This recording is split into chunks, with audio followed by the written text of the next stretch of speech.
Hello everyone. Open your English grammar book. Come to the chapter number 12. Verb tenses. Class 5th. 5th class मैंने आपको indefinite tense करा दिए थे last video में. आज हम करेंगे continuous tense. Continuous tense means the tense of a verb not only shows the time of the action being described but also indicates whether the action is complete or incomplete.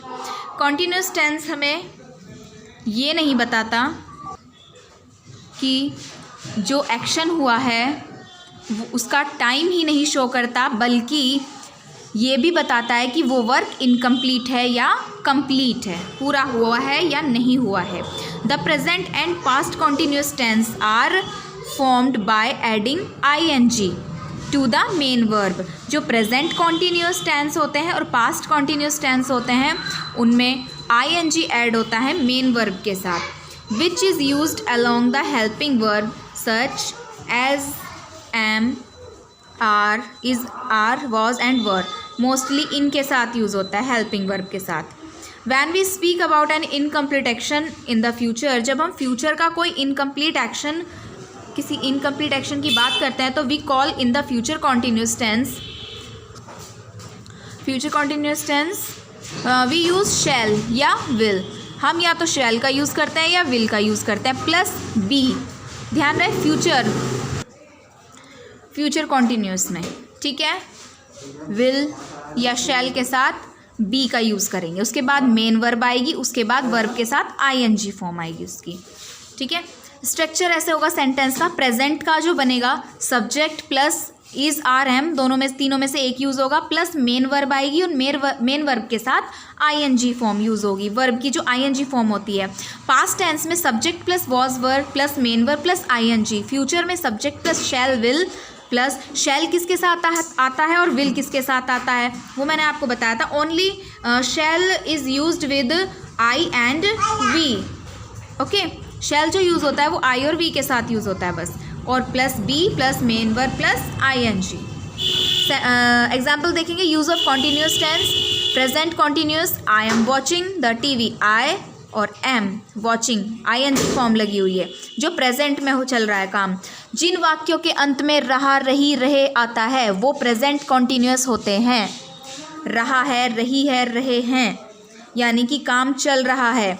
जिन वाक्यों के अंत में रहा था, रहे थे, रही थी आता है वो पास्ट कॉन्टीन्यूस टेंस होते हैं. We were enjoying with our friends. मैं अपने दोस्तों के साथ एन्जॉय कर रहा था, आनंद ले रहा था. Future continuous tense. I shall be playing a match. मैं मैच खेल रहा होऊंगा. मैं मैच खेल रहा होऊंगा. You will be doing your homework tomorrow. तुम अपना होमवर्क कल तुम अपना होमवर्क कर रहे होंगे. फ्यूचर की बात हो रही है. Next is perfect tense. The present perfect tense shows a relation between the past and the present. जो परफेक्ट टेंस होते हैं, प्रेजेंट परफेक्ट टेंस जो होते हैं वो रिलेशन शो करते हैं किसके बीच में, पास्ट और प्रेजेंट के, यानी कि भूतकाल और वर्तमान के. It shows A recently completed action. ये अभी हाल ही में, रिसेंटली अभी अभी हुआ जो कंप्लीट एक्शन है उसको शो करता है. The past perfect tense is use to indicate out of two past action. जो पास्ट परफेक्ट टेंस होता है वो पास्ट के दो एक्शंस को शो करता है, इंडिकेट करता है. The earlier action that was completed before. जो पहले हुआ है वो पहले कंप्लीट होगा. The action took place. The future perfect tense is used indicate an action that will be completed at some point in future time. जो future में complete होगा, अभी इनकम्प्लीट है, वो आता है फ्यूचर परफेक्ट में. As such it is usually used with a time expression like by the time something happens. Perfect tense का स्ट्रक्चर इस तरह से होगा. प्रेजेंट परफेक्ट में सब्जेक्ट आएगा, हैज़, हैव आएगा. अर्थात जिन वाक्यों के अंत में चुका है, चुके हैं ये आता है. मैं अपना काम कर चुका हूँ, मैं आपको पढ़ा चुकी हूँ, जो काम अभी अभी पूरा हुआ है वो होता है present perfect. Subject plus has या हैव. सिंगुलर के साथ हैज़ आएगा, प्लूरल के साथ वर्ब आएगा. मीन्स अगर सब्जेक्ट सिंगुलर है तो हैज़ आएगा, सब्जेक्ट अगर प्लूरल है तो हैव आएगा, उसके बाद साथ आएगी past participle form, ING form जो होती है।